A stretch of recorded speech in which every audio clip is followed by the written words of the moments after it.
special guest today, Mr. Corey Michael Smith. Woo!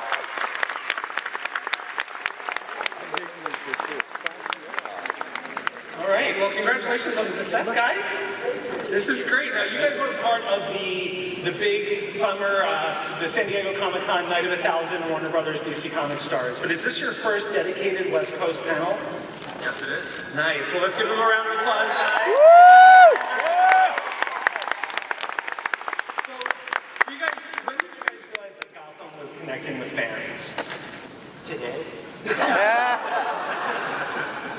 I was walking down the street in New York, and we I think one episode had aired, and I goes, hey! He goes, you're that guy in that show. And I looked around, and there was a guy hauling trash. It was a garbage man. And I was like, we connected. We connected to when you're yelled at on New York in the streets, that's connection. It's also when you catch people on the subway taking creeper shots. Like, no one holds a phone like this. You know, they try to be all nonchalant. And it's like, oh, wow. Oddly, that hasn't happened to me. Just wait. Okay. All right, so for those of you that weren't at Comic-Con last summer, let's talk about how this show came about. When did this start to become a thing? Well, Bruno Heller conceived of the idea.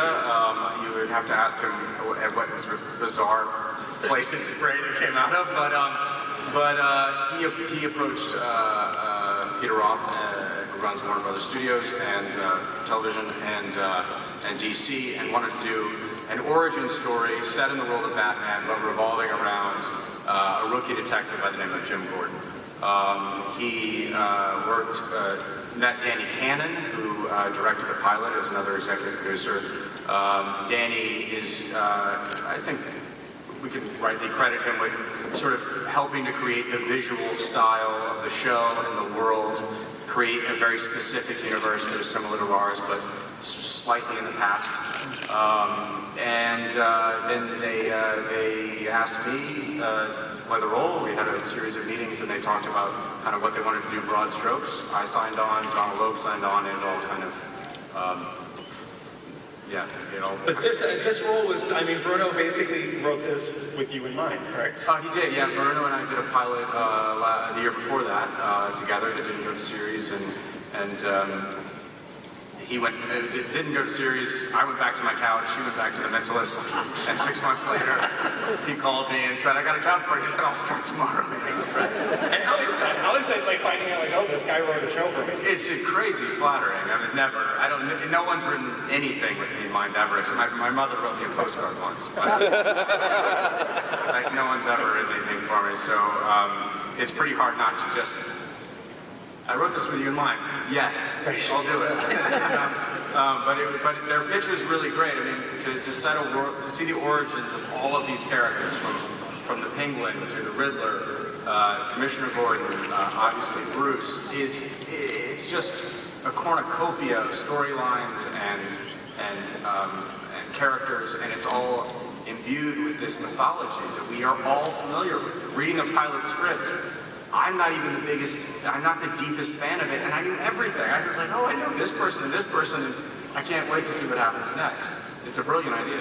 And Corey, you told me you auditioned almost without knowing what the show was or who the character was. No, I knew the character. Yeah, no, I knew what was going on. Yeah, I knew, but the casting directors they didn't know me, so I started the step before most actors audition, they call it a pre-screen, which is kind of when they just see if you are just horrible, so that the casting directors don't waste their time. So you're seen by an assistant, essentially. That's where I started for this. And Robin, for you, it was, you were given blind sides, correct? Yeah, I read they wrote a fake scene, and it was the untitled Warner Brothers project or something, and then no scripts or anything, and then the night before, my agent called me, and then she you have agents. She called me and she was like, by the way, this is a show called Gotham. It's the prequel to Batman, and you're auditioning for the Penguin. Well, what did you think you were auditioning for until that? I honestly had no. This work is a job. I don't know. Yeah, anything. Exactly. You don't pay me to act. Health insurance. That's what I want. But yeah, so yeah, the night before she told me what it was. But at that point, I'd already, made my decisions what I was going to do in the scene. And You were auditioning for Jim Gordon, you thought. So, Corey, what did they tell you? What did you know going in? That it was Enigma? Yeah, no, I knew, but there was the sides that we auditioned with they weren't in the show, so it was pretty vague. I think they called the character Ned, so it sounded like as if The Office were a medical show. That's kind of like what it was. So it was this like comical thing of him like looking at this little piece of hair and like talking to some like police officer chick and flirting with her, but like geeking out over like looking at this hair. It was actually a really great side. I wouldn't mind being in this. You're kind of bummed you didn't get the part. You're like, I'd love to be in that show. I want to be Ned. I want to do a show about Ned.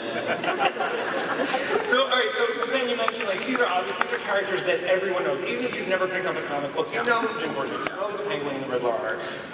And clearly this is, you guys wanted to bring something fresh to it. John, what kind of discussions go into, like, the scripts and just production of, all right, we don't want to revisit ground that people have seen? It's literally that. It's something we keep in mind whenever we're telling any of these origin stories but from the movies and the comic books, we know very clearly like how certain people became certain people. And so we want to arrive at that in a fresh and new way. We try to be true to the emotional truth of what caused these various characters to become the characters that we all know, but arrive at them by some way, as if we all know we're all driving to Chicago and we all know how to get to Chicago by the interstate. But our point of view is like, oh, let's dig a tunnel and get to Chicago. And we'll still be in Chicago, but no one will see us coming. It'll take longer. It'll take a while to log in, type this. A lot of that, I think, for you, Ben, that's a lot of open ground because Jim hasn't been explored that much. That's right. We haven't seen his origin story in particular. And what we have done, we made a huge, Bruno really made one huge decision, which is to put Jim, a young Jim, in charge of the case of the Wayne murder, to bring him into contact with a 13-year-old Bruce. So that sort of forms the emotional core of the pilot, and in some senses the core of the entire series. How does Jim mentor the young and future Dark Knight at the same time try to maintain order in a city that's falling apart?